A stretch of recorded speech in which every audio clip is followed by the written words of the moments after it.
Fala galera, sejam bem-vindos ao canal, e para mais uma história de terror. Se gosta desse tipo de conteúdo, não deixe de se inscrever no canal e deixar aquele like e ativar o sininho para receber notificações de novas histórias. Então bora para mais uma. O Elixir da Longa Vida. Num suntuoso palácio de Ferrara, certa noite de inverno, de Juan Belvidero recebia festivamente um príncipe da casa de Este.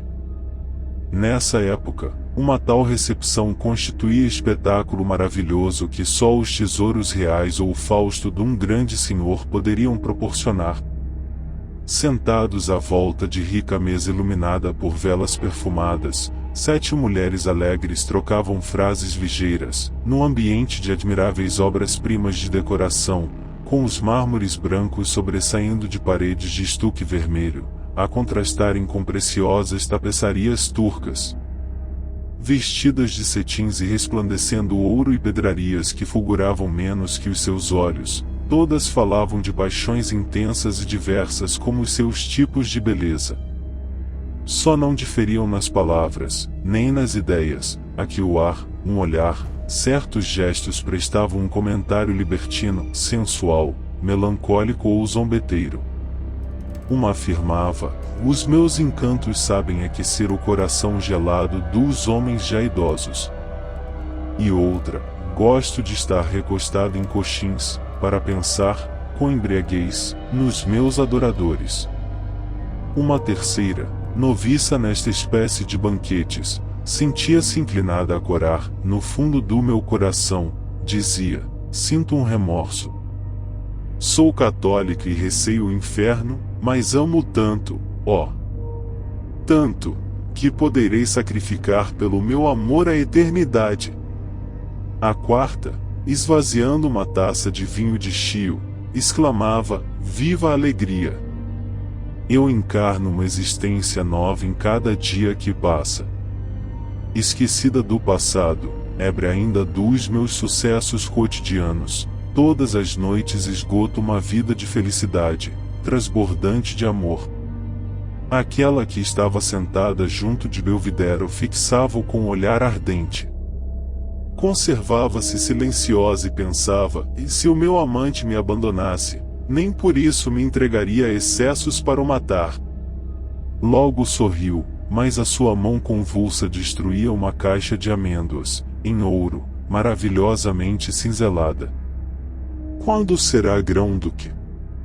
Perguntou a sexta mulher ao príncipe, com expressão de alegria cruel nos lábios e um brilho de bacante nos olhos. E tu, dize-me, quando morrerá o teu pai? Indagou a sétima, lançando seu raminho de flores a Belvidero, com um delicioso gesto traquinas. Era uma rapariga de ar inocente, habituada a divertir-se com as coisas sagradas. Ah! Não me falem disso! Exclamou o jovem e belo de Juan. Há neste mundo um único Pai eterno, e a desgraça quer que seja o meu. As 7 cortesãs de Ferrara, os amigos de Belvidero e o próprio príncipe soltaram uma exclamação de horror. 200 anos depois, no tempo de Luís XV, as pessoas de bom tom ter-se-iam rido daquele dito de espírito. Mas, talvez que as almas conservassem ainda, no começo de um festim, a sua lucidez. Apesar do clarão das velas, do fremir das paixões, do aspecto dos vasos de ouro e prata, dos vapores do álcool e da presença de encantadoras mulheres, subsistiria ainda no fundo dos corações um pouco do respeito pelos sentimentos humanos e as coisas divinas, que luta até urgiu afogar nas últimas gotas de um vinho espumoso. No entanto, já as flores se chiolavam, os olhos desumanizavam-se e a embriaguez chegava, segundo a expressão de Rabelais, à ponta dos pés. E neste momento de silêncio abriu-se uma porta e, como no banquete de Baltazar, o diabo surgiu sob a aparência de velho criado, de cabeça encanecida, o andar vacilante e as sobrancelhas contraídas. Fez a sua entrada com ar triste e com o olhar murchou as grinaldas, amorteceu o brilho das pratas douradas, o viço das pirâmides de frutos, o esplendor da festa, o vermelho dos rostos e a cor dos coxins amarfanhados pelos níveos braços das mulheres, lançou, enfim, a tristeza no estonteamento, proferindo em voz cava estas palavras sombrias: Senhor, vosso pai está a morrer. De Juan ergueu-se, lançando aos seus convidados um gesto que poderia traduzir-se por desculpem-me, isto não sucede todos os dias. A morte de um pai não surpreende os jovens entre os esplendores da vida ou as loucas expansões de um festim. É tão brusca nos seus caprichos como uma bacante nos seus desdéns, embora, mais fiel do que estas, nunca iluda ninguém. No momento em que De Juan fechou a porta da sala do banquete e caminhou por uma extensa galeria, tão álgida como escura, esforçou-se por tomar uma atitude hipócrita porque, pensando na sua dignidade de filho, tinha posto de lado a alegria juntamente com o guardanapo. A noite estava lobrega.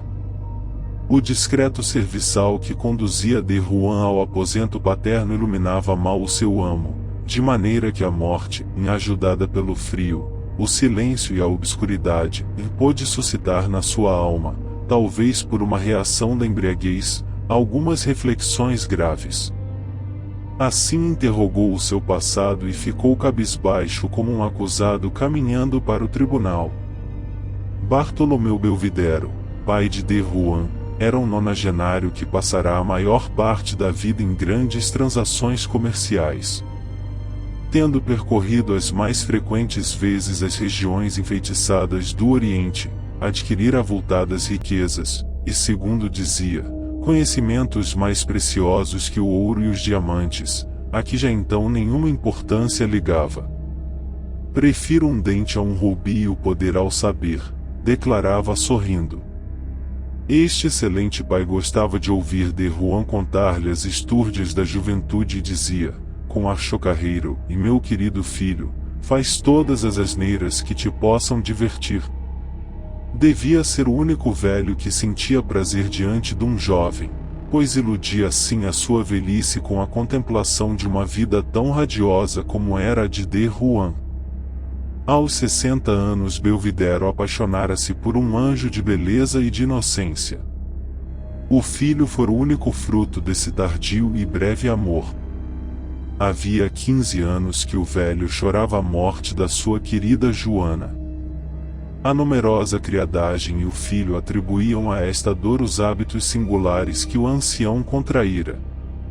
Refugiado na área menos confortável do palácio, de onde raramente saía, o próprio De Juan não entrava ali sem a sua prévia autorização. Quando este estranho anacoreta passeava pelo palácio ou nas ruas de Ferrara, parecia procurar qualquer coisa que lhe faltava, caminhando abstrato, hesitante, meditabundo, como quem luta com uma ideia ou uma recordação. Enquanto o filho dava festas e o palácio ressoava com as expansões da sua alegria, enquanto os cavalos escarvavam nas cocheiras ou os pajens discutiam jogando os dados pelas escadas, Bartolomeu Belvidero comia diariamente 7 onças de pão e só bebia água. Se consentia em servir-se de um prato de galinha era para dar os ossos a um cão de caça preto, seu fiel companheiro. Não o incomodava o ruído. Quando doente, se o som de uma corneta ou o latido dos cães o estremunhavam, contentava-se em dizer, ah! É De Juan que volta. Jamais existiu um pai tão compreensivo e indulgente. Por isso o jovem Belvidero, habituado a tratá-lo sem cerimônia, tinha todos os defeitos das pessoas mimadas, vivendo com seu pai como uma cortesã caprichosa com um amante velho, conseguindo perdão de qualquer impertinência com um sorriso, vendendo seu bom humor e deixando-se amar. Reconstituindo no pensamento o quadro dos seus anos de mocidade, De Juan compreendeu que lhe seria difícil descobrir uma razão de queixa do autor dos seus dias. Agora, ao atravessar a galeria que o levava ao quarto de Bartolomeu moribundo, sentiu despertar. um remorso no fundo do coração e inclinava-se a perdoar-lhe ter vivido tanto tempo.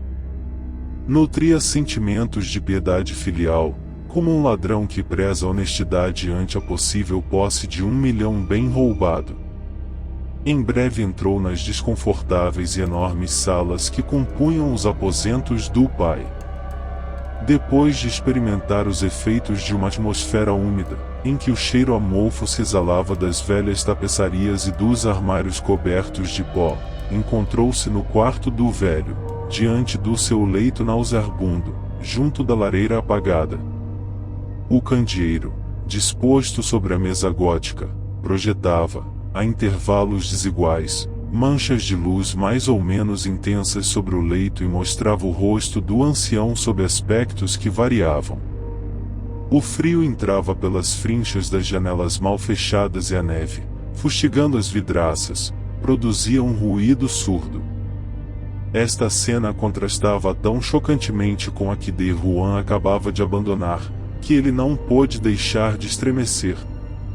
Percorreu um arrepio quando, ao aproximar-se da cama, um clarão do candeeiro, provocado por uma lufada do vento, iluminou a cabeça do velho. Tinha as feições descompostas e a pele, colada aos ossos, apresentava tons esverdeados, que a brancura da almofada tornava ainda mais horríveis. Contraída pela dor, a boca entreaberta e desdentada deixava escapar uns gemidos lúgubres, que pareciam prolongados pelos uivos da tempestade. Não obstante estes sinais de destruição, dimanava daquela cabeça uma força sem limites. Dir-se-ia um espírito superior em luta com a morte. Os olhos encovados pela enfermidade conservavam uma fixidez singular. Parecia que Bartolomeu procurava abater com o seu olhar um inimigo postado junto do leito. A sua mirada, fixa e gélida, tornava-se tanto mais terrível porquanto a cabeça se mantinha imóvel como os crânios lívidos que se veem nas mesas de anatomia. O corpo, desenhado por inteiro pela cobertura da cama, denunciava a mesma fixidez nos membros. Tudo morrera nele, menos os olhos. O ralo que se escapa da sua boca tinha qualquer coisa de mecânico. De Juan procurou vencer um retraimento para se aproximar do moribundo, ostentando ainda ao peito o raminho de flores oferecido pela cortesã, trazendo assim para junto da morte de seu pai os perfumes da festa e o cheiro do vinho. Divertias-te? Murmurou o velho ao deparar com ele. Nesse instante a voz pura, suave da cantora que deliciava os convivas, acompanhada pelos acordes de um violino, fez esquecer os uivos do temporal ressoando no quarto fúnebre. De Juan desejaria bem que não se tivesse feito ouvir ali tão crua afirmativa à pergunta do moribundo. Este prosseguiu: Não te quero mal por isso, meu filho. Tais palavras, repassadas de doçura, feriram de Juan que, no íntimo, não perdoou essa pungente bondade paternal. Que remorso, pai! Suspirou hipocritamente. Pobre Joane, insistiu o moribundo com voz lúgubre. Fui sempre tão indulgente para ti que não poderás desejar a minha morte. Oh! Exclamou de Juan. Se fosse possível restituir-lhe a vida, daria para isso uma parte da minha. Estas coisas podem sempre dizer-se, pensou discretamente. Parece que estou a prometer o mundo à minha amante. Mal tinha completado este pensamento, o cão ladrou. Aquele ladrido cheio de perspicácia fez estremecer de Juan. Afigurou-se-lhe ter sido compreendido pelo animal. Sabia muito bem, meu filho, que podia contar contigo, continuou Bartolomeu.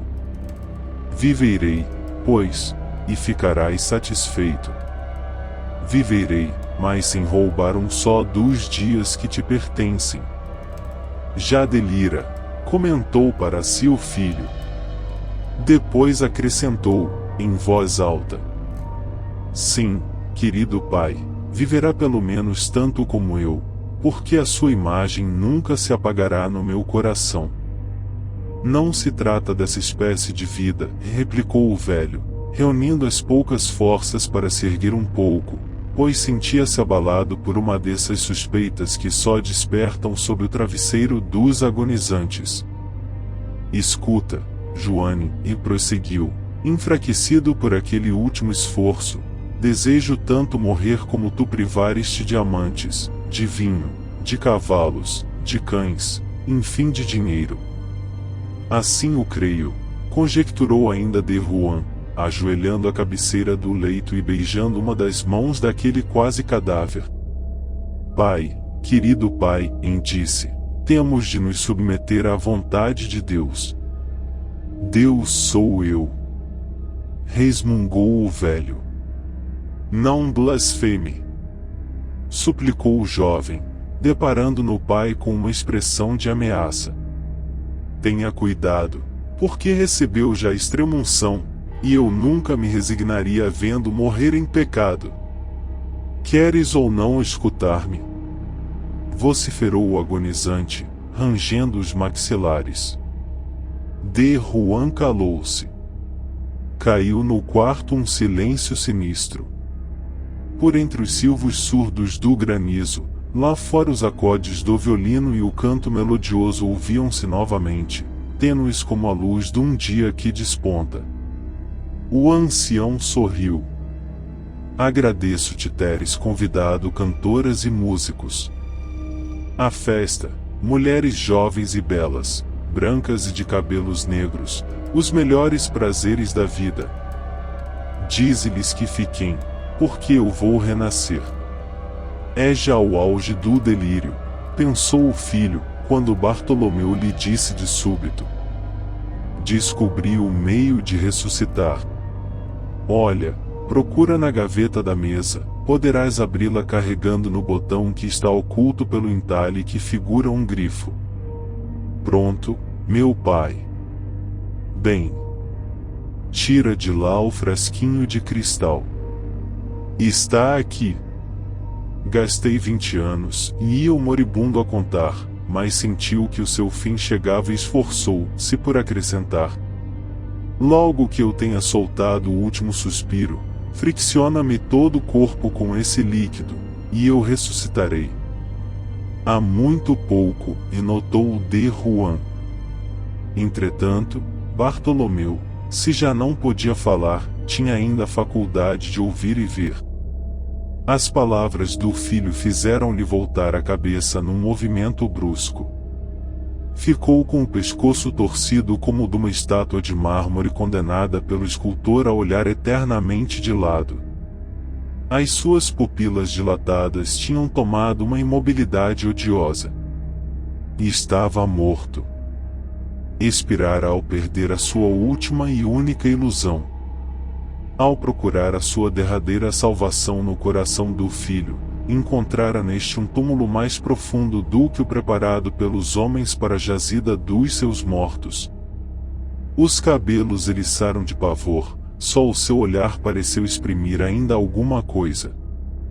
Era já como um pai que se erguia do sepulcro para suplicar vingança a Deus. Pronto. O homenzinho acabou, cuidou de Juan.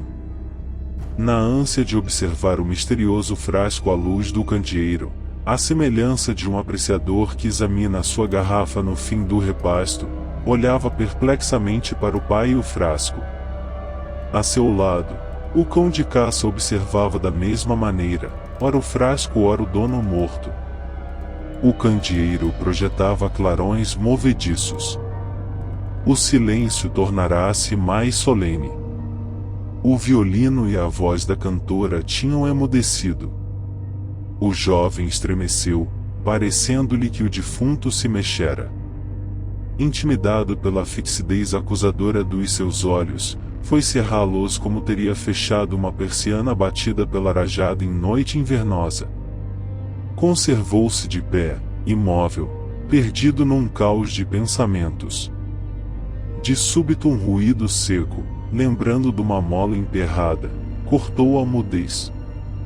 Surpreendido, de Juan quase deixou cair o frasco. Inundou um suor mais frio do que aço de punhal. O galo de madeira pintada do relógio familiar surgiu e cantou 3 vezes.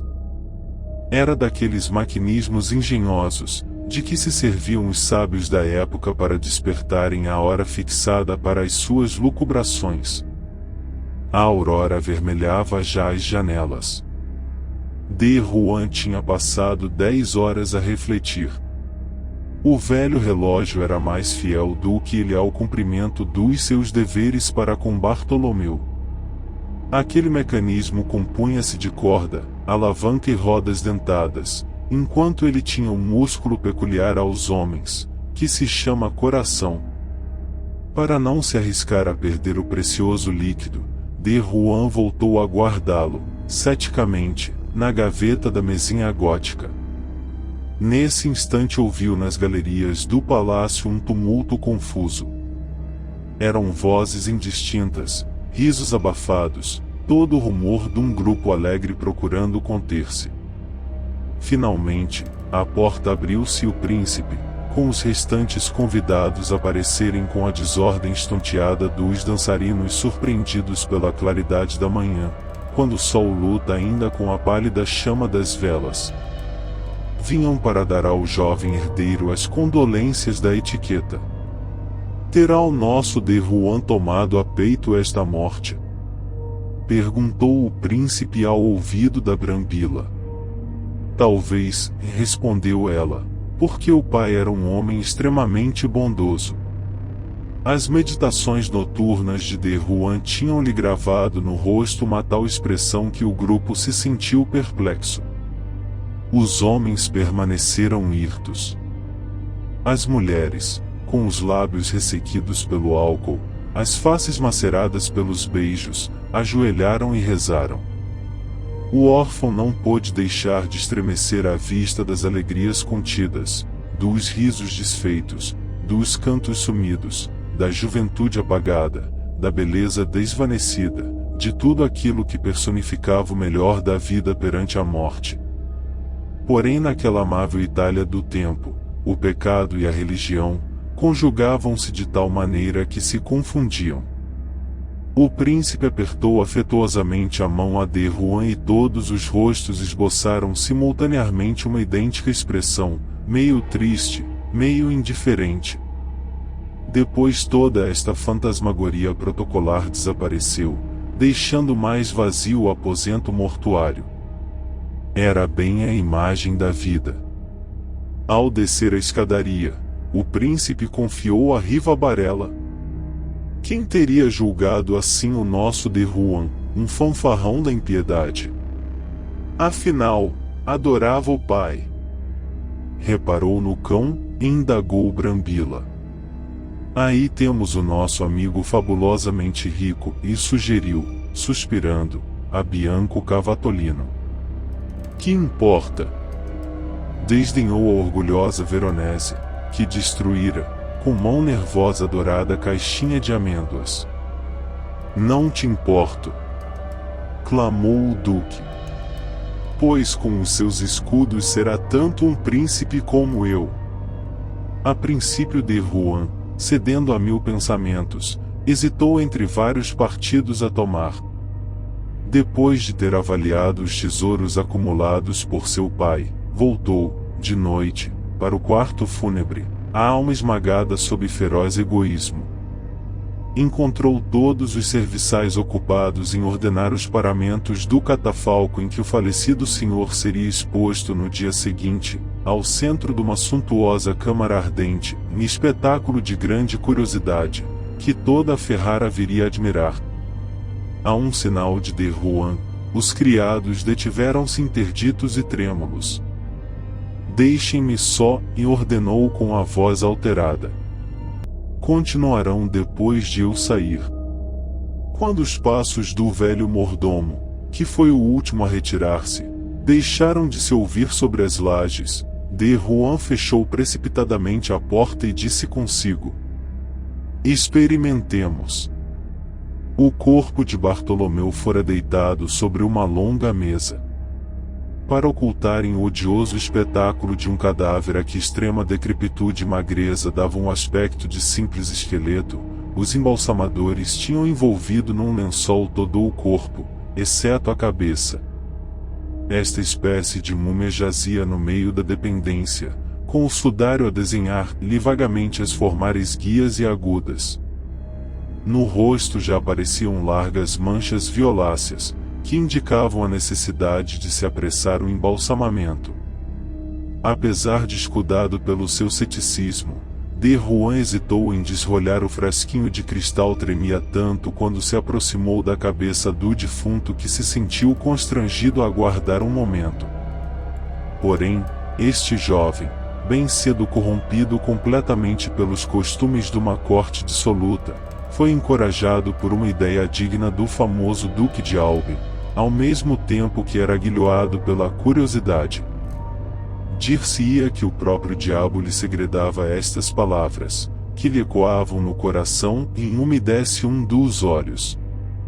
Pegou num pano e, depois de o embeber avaramente no precioso líquido, passou-o ao de leve sobre a pálpebra direita do cadáver.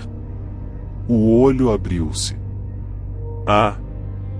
exclamou de Juan, enclavinhando os dedos no frasco, tal como apertamos, em sonhos, a haste de que nos suspendemos num precipício. Vi aquele olho pleno de vida, como óleo de criança na cabeça de um morto, a luz cintilando no seu humor líquido juvenil, apenas velada por belos cílios negros, trazendo à memória essas singulares claridades que o viajante avista nos campos desertos, em noites de inverno. Aquele olho resplandecia, parecia querer precipitar-se para de Juan, pensava, acusava, condenava, ameaçava, vociferava, mordia. Todas as paixões humanas se agitavam nele, as súplicas mais ternas, a cólera dos reis, o amor de uma donzela pedindo misericórdia aos seus algozes. Tinha, por fim, a mirada profunda que um homem lança aos outros do último degrau para o cadafalso. Havia tanta vivacidade naquele fragmento de vida que de Juan recuou, apavorado. Passeou pelo aposento sem ousar fixar aquele olho, que ele revia no chão, nas tapeçarias, por toda a parte. Toda a dependência estava semeada de pontos luminosos, fulgurantes de vida, de inteligência. E todos esses pontos, que eram outros tantos olhos, perseguiam, cercavam de Juan. Será capaz de viver 1000 anos, calculou ele incontidamente, ao voltar junto do pai, levado por uma atração diabólica a contemplar aquela centelha de luz vivente. De súbito, a pálpebra fechou-se e voltou a abrir-se ágil, como a de uma mulher que concede. Se uma voz lhe tivesse dito sim, de Juan não se sentiria mais aterrado. Que fazer? Pensou.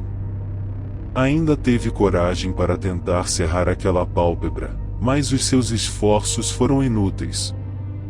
Será um parricídio esmagá-lo? Perguntou-se diante do olho. Sim, e fez-lhe este compreender com uma piscadela irônica. De Juan debruçou-se para o esmagar. Uma grossa lágrima rolou pelas faces encovadas do cadáver e caiu sobre a mão do filho. A lágrima queimou, sentou-se, fatigado por uma luta que lhe lembrava de Jacó com o anjo. Por fim levantou-se, murmurando: "Contanto que não haja sangue." Depois, procurando a todo transe não se acovardar, esmagou o olho, servindo-se de um pano e voltando o rosto. Um gemido inesperado, angustioso, surpreendeu-o. Era o cão que morria uivando. Conheceria o segredo do velho? Indagou-se, deitando uma olhadela ao fiel animal. De Juan Belvidero passou depois aos olhos do mundo por um filho piedoso. Mandou construir um monumento de mármore do mais branco sobre o túmulo de seu pai, confiando as figuras que ornariam aos mais célebres artistas da época. Só se sentiu perfeitamente tranquilo no dia em que a estátua paterna, ajoelhada aos pés da religião, impôs o seu peso enorme sobre a sepultura em que enterrou o único remorso que ainda poderia sobressaltar-lhe o coração nos momentos de maior lassidão. Depois de feito o inventário das riquezas acumuladas pelo velho orientalista, tornou-se avarento. Acaso não tinha ele de garantir 2 vidas com o seu dinheiro? O olhar tornou-se-lhe perscrutador, alongando pela sociedade humana e melhor compreendendo o mundo por avistá-lo através de um túmulo. Analisou os homens e os seus atos para não se importar, de uma vez para sempre, com o passado representado pela história, o presente, encarnado pelas leis e o futuro, desvendado pelas religiões. Tomou o espírito e a matéria, misturou-os num cadinho e, nada aí encontrando que valesse a pena, tornou-se, autenticamente, de Juan. No segredo das ilusões humanas, jovem e belo, lançou-se para a vida, desprezando o mundo para melhor dele se apoderar. Assim, a sua felicidade não poderia ser a aventura burguesa que se contenta com cozido trivial, uma confortante botija de água quente na cama, no inverno, um candeeiro para a noite e umas pantufas novas em cada trimestre. Apoderou-se da existência como um símio que apanha uma noz, e sem perda de tempo, trata espertamente de desembaraçar o fruto da casca inútil, para lhe saborear a polpa. A poesia e os sublimes arroubos das paixões deixaram de o interessar. Procurou evitar o erro de certos homens poderosos que, supondo que as almas ingênuas creem nas almas fortes, das ideias efêmeras, aconselham a trocar os altos pensamentos do que há de vir pelas pequeninas moedas de nossos ideais transitórios. Poderia bem caminhar, como eles, com os pés sobre a terra e a cabeça a tocar os céus, contudo, preferia refestelar-se e devorar de beijos os lábios de uma mulher meiga, fresca e perfumada, já que, semelhante à morte, extinguindo impudentemente tudo por onde passava, exigindo só o amor que possuía, um amor oriental, que lhe proporcionasse apenas amores longos e fáceis. Amando na mulher só a fêmea, adotou a ironia como atitude própria da sua alma. Quando nos seus braços as amantes subiam ao paraíso, perdidas num êxtase de embriaguez, acompanhava-as, meio grave, meio expansivo, tão sincero como um estudante alemão. Dizia sempre eu, enquanto a louca apaixonada dizia a nós. Sabia admiravelmente deixar-se cativar por uma mulher. Tinha sempre o domínio suficiente para fazer acreditar que tremia como o estudantinho do liceu que segreda a primeira rapariga com quem volteia num baile e gosta de dançar. Mas não sabia menos utilizar uma espada dura e abater comendadores. Ocultava-se zombaria na sua simplicidade e riso nas suas lágrimas, chorando tão bem como a esposa que diz ao marido: "Dá-me uma carruagem ou morrerei de tísica." Para o negociante, o mundo é um acumulado de mercadorias e um bom montante de notas de banco. Para a maior parte dos jovens, é uma mulher, para algumas mulheres, um homem, para certos espíritos, um salão, um meio de intrigas, um bairro ou uma cidade inteira. Para D. Juan o mundo era ele.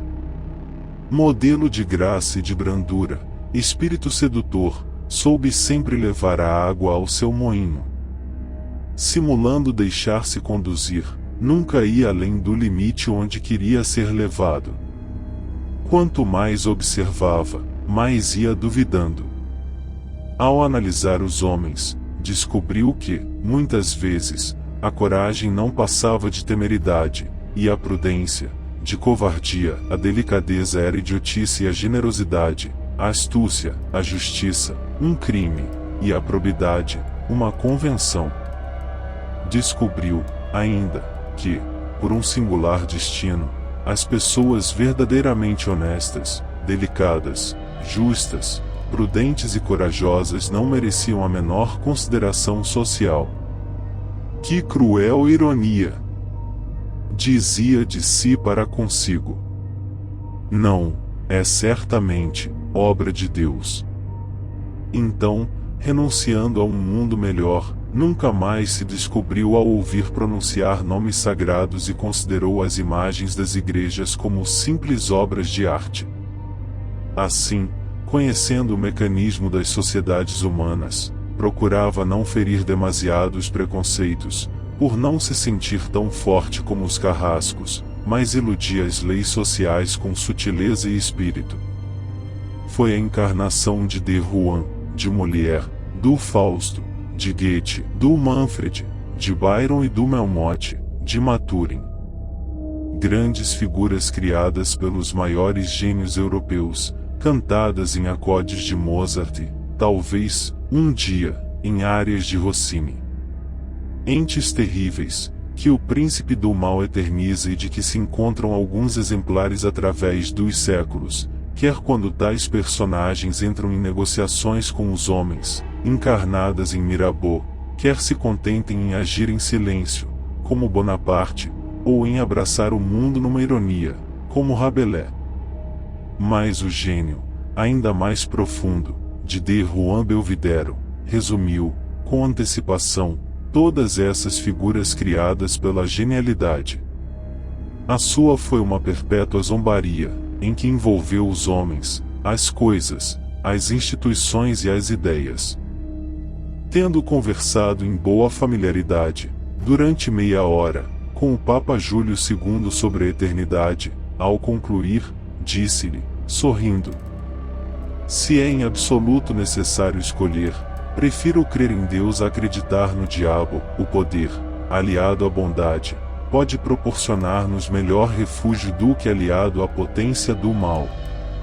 Sim, e concordou o pontífice, mas o Senhor quer que façamos penitência neste mundo. Pensais então sempre nas vossas indulgências? Tornou Belvidero. Pois bem, eu tenho reservada, para me arrepender da primeira vida, uma outra completa existência. Ah! Se compreendes assim a velhice, insistiu Júlio II, arrisca-te a ser canonizado. João sorriu, a terminar. Depois da vossa elevação ao papado tudo é possível. E foram ver os operários ocupados na construção da imensa basílica consagrada a São Pedro. O apóstolo genial que constituiu o nosso duplo poder, e acrescentou o Papa Belvidero, e merece este monumento. Mas, por vezes, durante a noite, penso que um novo dilúvio apagará tudo isto e será forçoso recomeçar. Juan e o pontífice riram, compreendendo-se. Um tolo teria ido, no dia seguinte, divertir-se com Júlio II em casa de Rafael ou na deliciosa Vila Madama, mas Belvidero foi vê-lo oficiar pontificalmente, para se convencer das suas dúvidas. Num banquete, Della Rovere teria podido desmentir-se e comentar o Apocalipse. Mas esta lenda não foi criada para fornecer elementos àqueles que desejem escrever memórias sobre a biografia de Juan.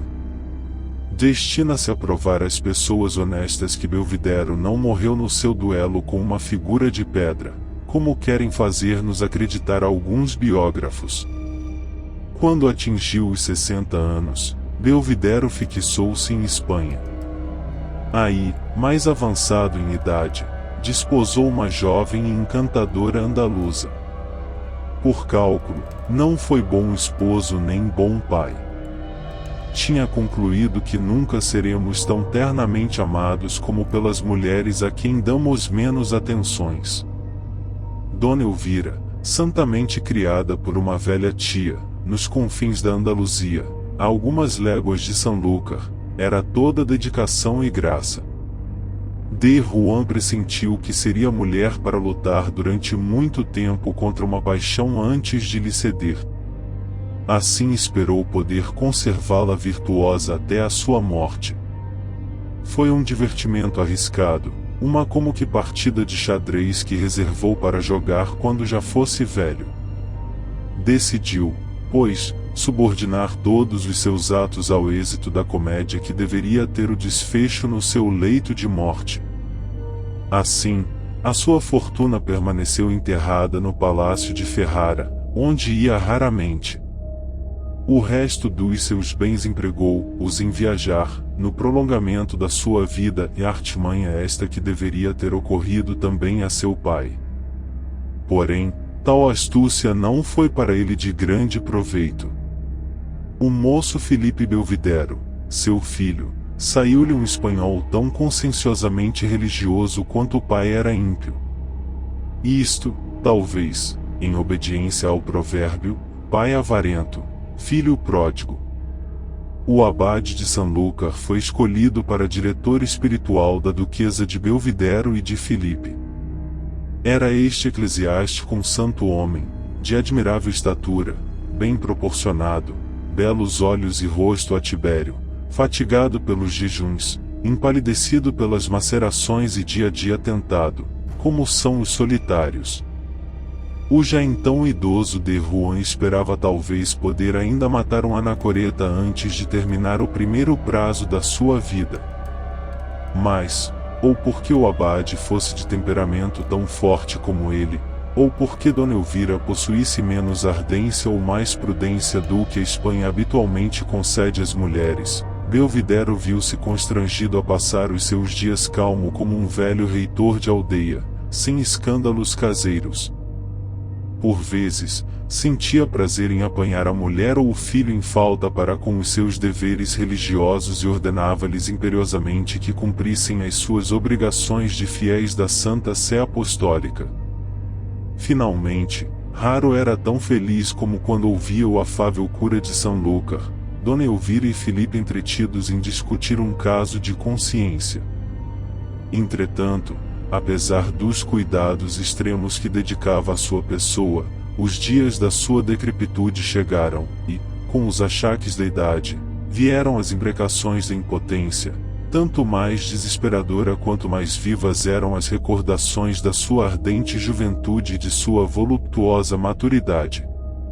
Aquele homem para quem o maior divertimento era obrigar os outros a acreditarem nas leis e nos princípios de que desdenhava, adormecia à noite atormentado por um talvez modelo de bom tom, aquele duque, ousado numa orgia, soberbo mas cortês, espirituoso junto das mulheres, a quem vergava pelo coração como um campônio verga uma haste de vime.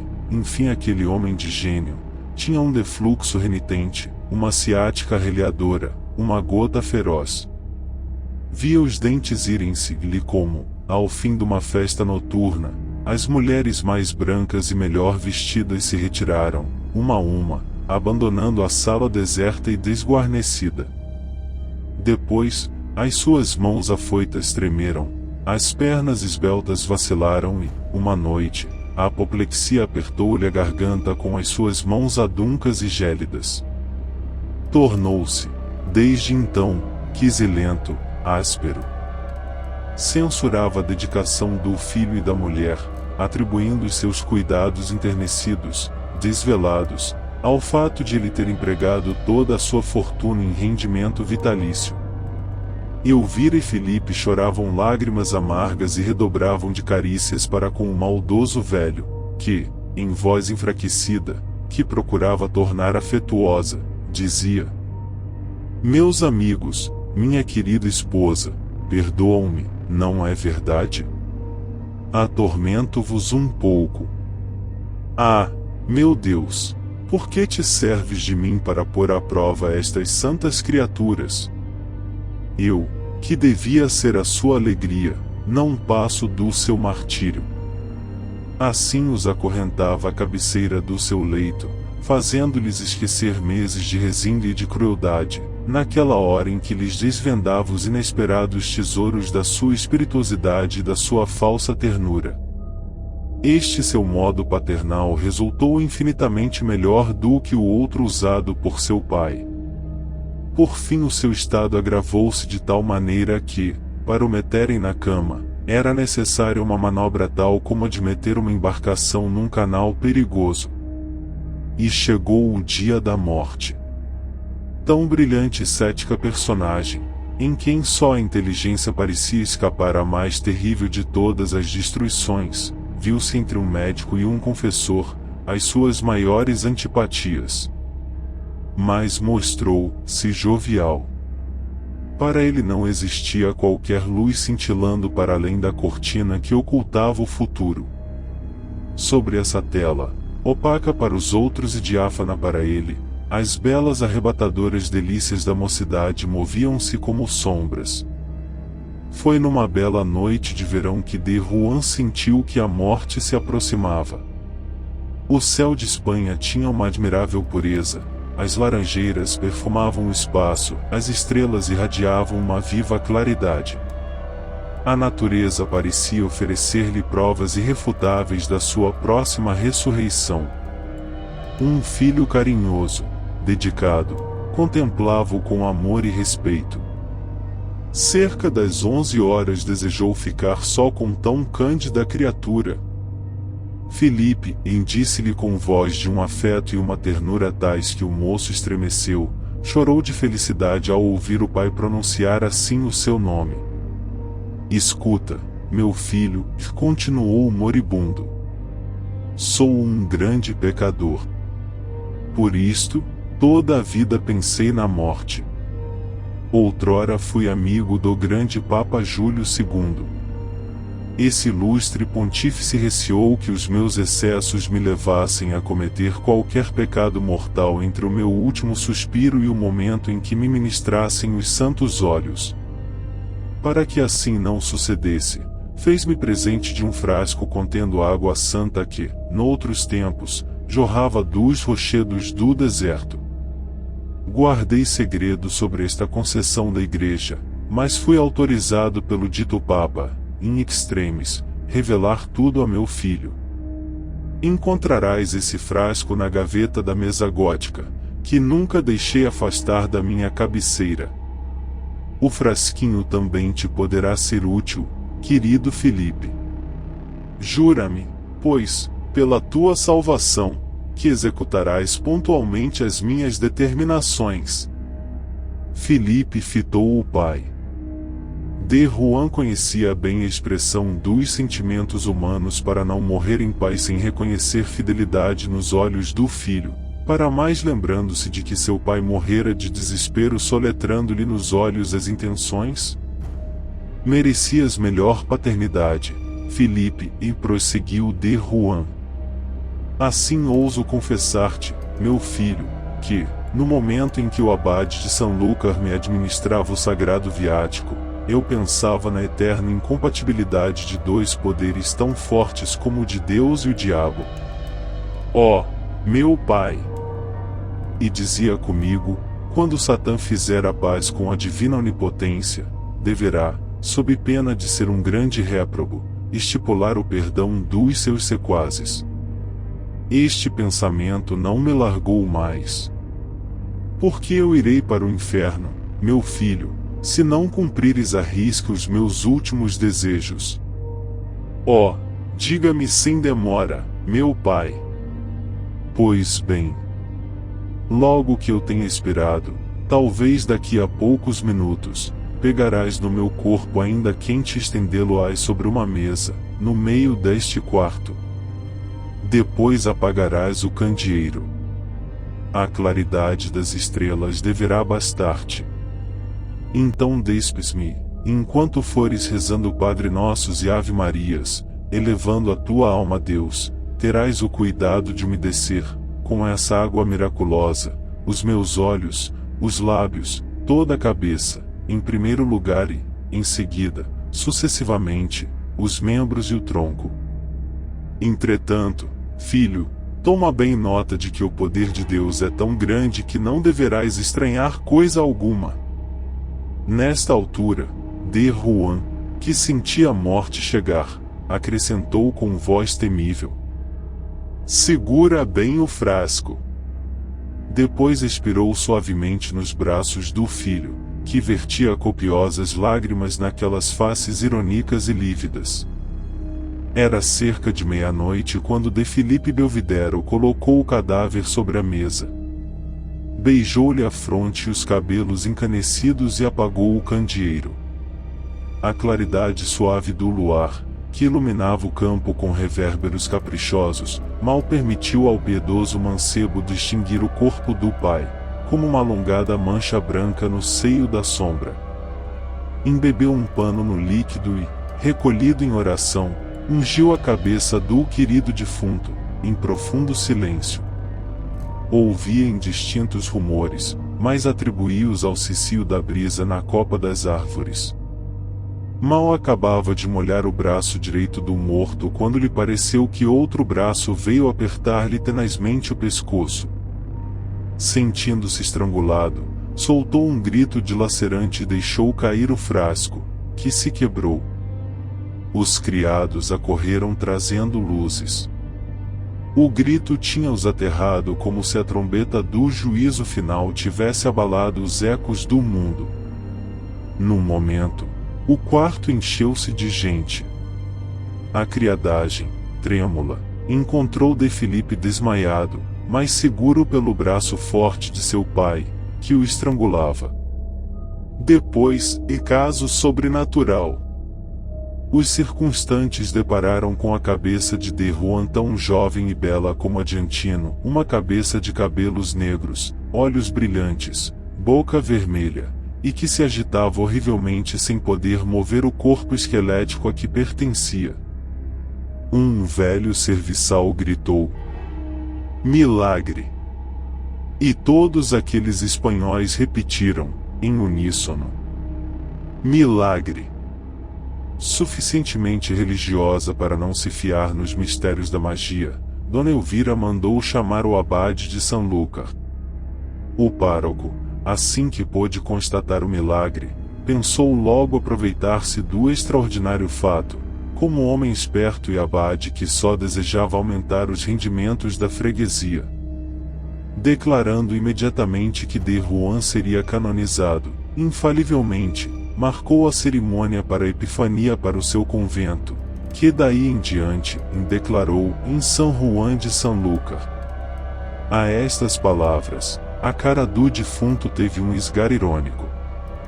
A inclinação dos espanhóis por este gênero de solenidades é tão conhecida que não será difícil conceber a pompa das cerimônias religiosas em que o cura de Sanlúcar celebrou a trasladação do bem-aventurado de Juan Belvidéro para sua igreja.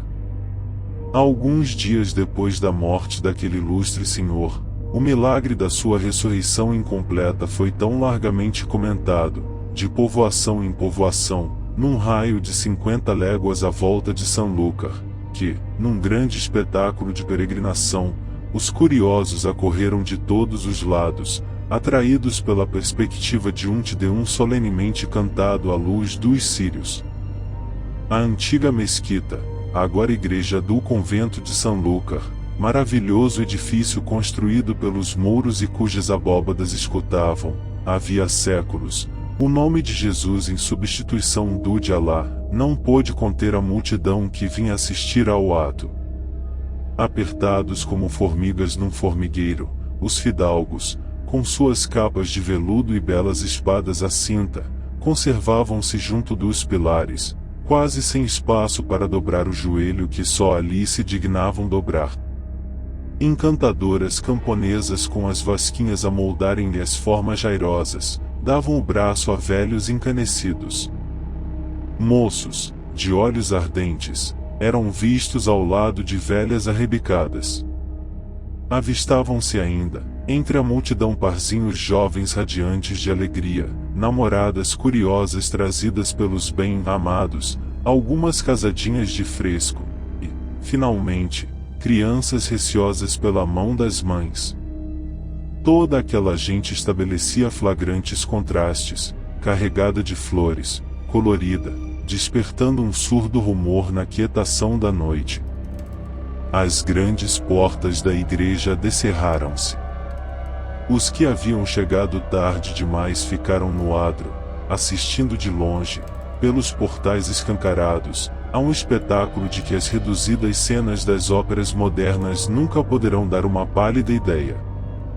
Devotos e pecadores, empenhados em ganhar as boas graças de um novo santo, acenderam em seu louvor milhares de círios na vasta igreja, flâmulas interesseiras que emprestavam aspectos de magia ao majestoso templo. As escuras arcarias, as colunas e os seus capitéis, as capelas profundas, resplandecendo de ouro e prata, as galerias, os rendilhados mouriscos, os mais sutis pormenores daquela arquitetura delicada desenhavam-se num exuberante clarão, como as figuras caprichosas dos grandes brasidos ardentes. Era um mar de luzes, dominado ao fundo pelo coro dourado sobranceiro ao altar-mor, rivalizando, em esplendor, com o sol nascente. Com efeito, o brilho dos áureos lampadários, dos candelabros argênteos, dos planejamentos, das imagens e dos ex-voto parecia esmorecer ante o relicário que continha o corpo de De Juan. Os restos mortais do ímpio resplandeciam de pedrarias, flores, ouro, plumas brancas como asas de anjo e substituíam, sobre o altar, um painel de Cristo. À sua volta numerosas flamas erguiam no ar clarões rutilantes. O bom abade de Sanlúcar, com paramentos pontificais, a mitra ornada de pedras preciosas, de sobrepeliz e báculo de ouro, sentava-se, como monarca, num cadeirão de luxo imperial, no meio do seu cabido, composto de impassíveis anciãos encanecidos, vestidos de alvas e que o rodeavam, como as santas figuras que os pintores agrupam, nos seus painéis, à volta do Eterno. O grande chantre e os dignitários do capítulo, ostentando as vistosas insígnias das suas prerrogativas eclesiásticas, iam e vinham por entre nuvens de incenso. Quando chegou a hora da solene consagração, os sinos tangeram e todos dirigiram ao Altíssimo a primeira hosana de louvor, que iniciou o Te Deum. Clamor sublime. Eram vozes puras, cristalinas, de mulheres em êxtase, confundidas com vozes masculinas, fortes e graves, num coro tão poderoso que o órgão não conseguia dominá-lo com o vibrar dos seus largos acordes. Só as notas agudas dos meninos do coro e as dos barítonos suscitavam a ideia da infância e da força naquele fantástico concerto de vozes humanas unidas num sentimento de amor. Te Deum laudamus. Do âmago do vasto templo enxameado pela multidão ajoelhada, aquele coro cresceu como uma claridade que cintilasse repentinamente na noite e o silêncio como que foi cortado por um ribombar. As vozes ascendiam com as nuvens do incenso que toldavam as majestáticas maravilhas arquitetônicas em diáfanos véus azulados. Tudo era magnificência, perfume, luz e polifonia. No momento em que o grave hino de gratidão e de amor atingiu o altar-mor, De Juan, suficientemente cortês para nada levar a mal, esboçou um lívido sorriso e envaideceu-se no interior do relicário. Porém o diabo, lembrando-lhe o risco de passar assim por um homem vulgar, por um santo, um Bonifrates ou um Pantaleão, perturbou a grande polifonia de amor com um bramido, a que se juntaram as 1000 vozes do inferno. A terra abençoava, e o céu maldizia. O templo estremeceu sobre os seus remotos alicerces. Te Deus laudamus! Clamava a multidão. Vão para todos os diabos, estúpidos animais que sois! Deus! Deus! Que sois vós com o vosso Deus encanecido? E uma torrente de imprecações correu como caudal de lavas ardentes, arremessadas por uma erupção do Vesúvio. Deus Sabaoth! Sabaoth! Bramiam os crentes. Insultais a majestade do inferno. Tornou De Juan, rangendo os maxilares. Momentos depois, o seu braço ressuscitado, saindo do relicário, ameaçou a turba com um gesto de desespero e de ironia. O santo abençoa-nos! Gritaram as velhas, as crianças e as noivas, credulamente. Desta maneira somos muitas vezes iludidos nas nossas crenças.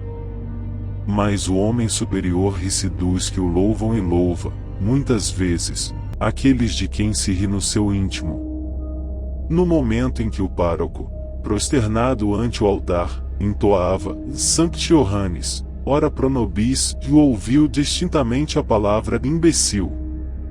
Que se passa ali? Exclamou o coadjutor, ao ver o relicário mover-se. O santo antes parece o diabo, e retorquiu o prior. Nesse instante, a cabeça vivente de de Rohan separou-se violentamente do seu corpo inerte e foi cair sobre a cabeça do esbelto e jovem oficiante. Lembra-te de de Elvira! Gritou aquela cabeça, mordendo o abade. Este deixou escapar um grito de dor, que interrompeu a solene cerimônia. Todos os padres acudiram e rodearam o seu superior hierárquico. Imbecil! Dize agora que existe um Deus. Rugiu ainda a voz infernal, quando o abade, atingido no crânio pela mordedura, expirava. Fim. Se gostou, deixa o like e não esqueça de se inscrever no canal.